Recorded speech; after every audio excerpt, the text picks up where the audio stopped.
พิธีประกาศยกย้ายหัวหน้าภาษีประจำแขวงบุรีคำไซผู้เก่าและประกาศแต่งตั้งรักษาการสัวข่าวหัวหน้าภาษีประจำแขวงคนใหม่ได้จัดขึ้นในตอนบ่ายของวันที่26 มกราคม 2026อยู่ที่ห้องประชุมของแขวงเป็นเกียรติเข้าร่วมของท่านบุญเลียงดวงสะเภาทองรองประธานคณะกรรมการปกครองแขวงบุรีคำไซท่านผู้เข้าคำวรรณวงศ์ไซหัวหน้ากรมภาษีมีการนำคันแขวงต่างหน้าพนักงานหลักแหล่งนำพาคุ้มครองพนักงานวิชาการภาษีประจำแขวงเข้าร่วม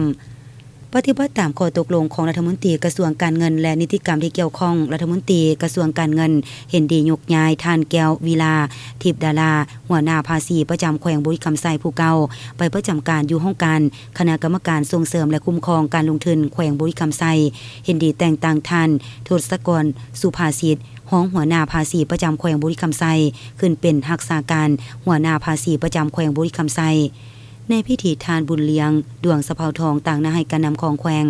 ได้ยกให้เห็นเหตุผลของการยกย้ายการแต่งตั้งรักษาการหัวหน้าภาษีประจำแขวงผู้เก่าและผู้ใหม่แม่นอิงใส่ความเรียกร้องต้องการหน้าที่การเมืองของพรรคในระยะปัจจุบัน